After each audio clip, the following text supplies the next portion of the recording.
अगर आपको लगता है कि आप न्याय के लिए बने हैं या फिर बहस करना पसंद है, समाज में कुछ बदलाव लाना चाहते हैं, तो शायद कानून का रास्ता आपके लिए हो सकता है। आज हम एलएलबी कोर्स पर बात करेंगे।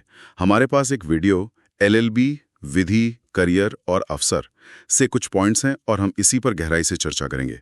मकसद यह है कि एलएलबी है क्या, एडमिशन कैसे होता है, पढ़ते क्या हैं और हाँ, सबसे ज़रूरी, करियर में क्या क्या मौके मिलते हैं। तो चलिए शुरू करते हैं इसकी तह तक जाना। बिल्कुल। तो एलएलबी मतलब बैचलर ऑफ लॉज, ये वकील बनने के लिए समझ लीजिए पहली डिग्री है भारत में। इसके दो मेन रास्ते हैं। एक तो है 3 साल वाला एलएलबी, ये आप किसी भी सब्जेक्ट में ग्रेजुएशन के बाद कर सकते हैं। और दूसरा है 5 साल का इंटीग्रेटेड कोर्स, जैसे बीए एलएलबी, बीबी एलएलबी। ये सीधा 12वीं के बाद होता है।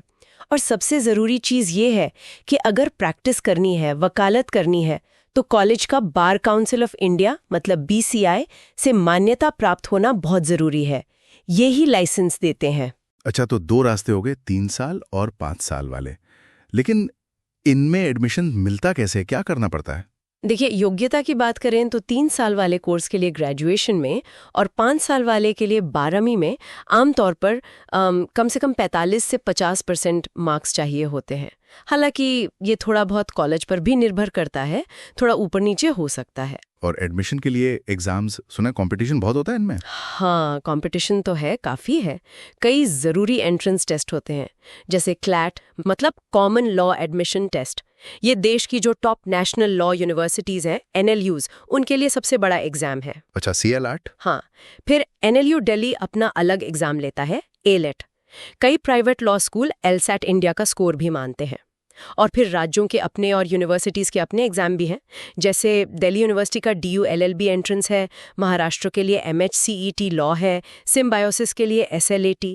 ये सब भी काफ़ी पॉपुलर है। समझ गया, काफी सारे एग्जाम हैं। तो मान लीजिए एडमिशन हो गया, अब इन 3 या 5 सालों में होता क्या है? सिर्फ मोटी मोटी किताबें पढ़नी होती हैं? नहीं नहीं, सिर्फ किताबें नहीं। यहीं पर बात इंटरेस्टिंग हो जाती है। बेशक थ्योरी तो पढ़नी ही है, जैसे आपका कॉन्स्टिट्यूशनल लॉ हो गया, क्रिमिनल लॉ है जिसमें IPC, CRPC ये सब आता है, civil law, contract act, family law, ये सब तो हैं ही। पर जो असली तैयारी है वो प्रैक्टिकल ट्रेनिंग से होती है। प्रैक्टिकल ट्रेनिंग किस तरह की? उसमें कई चीज़ें हैं, जैसे लीगल राइटिंग सीखना, रिसर्च कैसे करते हैं वो सीखना, मूट कोर्ट्स में भाग लेना। मूट कोर्ट्स मतलब वो नकली अदालतें होती हैं जहाँ स्टूडेंट्स असल केस पर बहस करते हैं जजों के सामने प्रैक्टिस के लिए। हाँ हाँ, सुना है इसके बारे में। और सबसे ज़रूरी इंटर्नशिप, किसी लॉ फर्म में या किसी सीनियर वकील के साथ काम करके सीखना। आजकल केस स्टडीज़ और असल कोर्ट की कार्रवाई को समझने पर बहुत जोर दिया जाता है। स्किल्स बहुत ज़रूरी हैं। हाँ, ये प्रैक्टिकल वाला हिस्सा तो वाकई बहुत अहम लगता है। अच्छा, अगर भारत में टॉप कॉलेजों की बात करें तो कौन से नाम आते हैं दिमाग में? देखिए, सबसे पहले तो नेशनल लॉ यूनिवर्सिटीज़ NLUs का ही नाम आता है। बैंगलोर, हैदराबाद, दिल्ली, कलकत्ता, जोधपुर, ये सब टॉप पर है। इनमें एडमिशन क्लैट या एलेट से होता है और इनकी पढ़ाई और प्लेसमेंट दोनों ही काफ़ी अच्छे माने जाते हैं। इनके अलावा दिल्ली यूनिवर्सिटी का फैकल्टी ऑफ लॉ बहुत पुराना और प्रतिष्ठित है।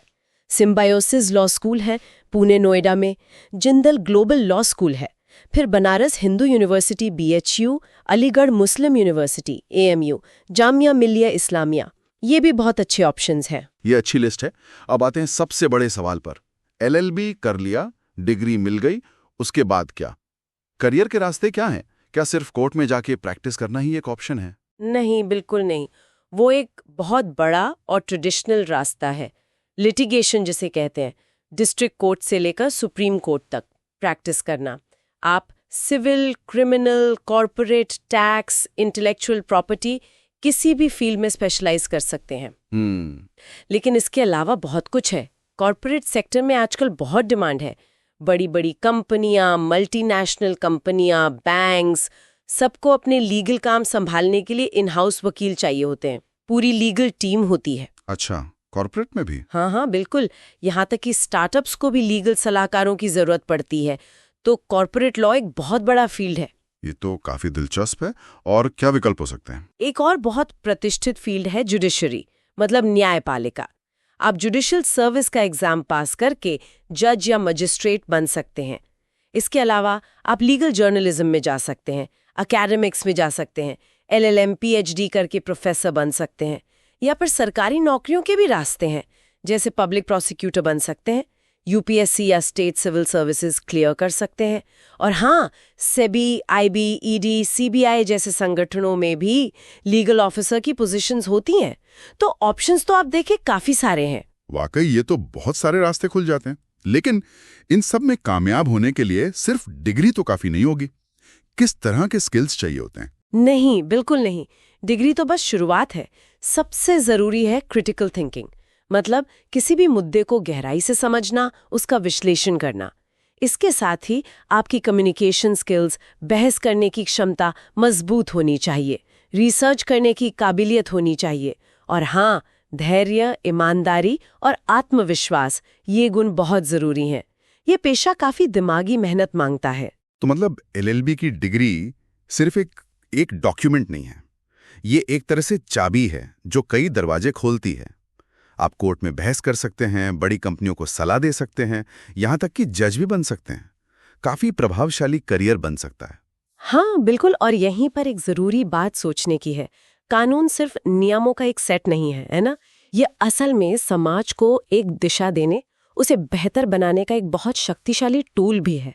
तो सोचने वाली बात यह है कि इस ज्ञान और इस डिग्री के साथ कोई व्यक्ति समाज पर किस तरह का पॉजिटिव असर डाल सकता है, क्या बदलाव ला सकता है, इस पर विचार करना चाहिए।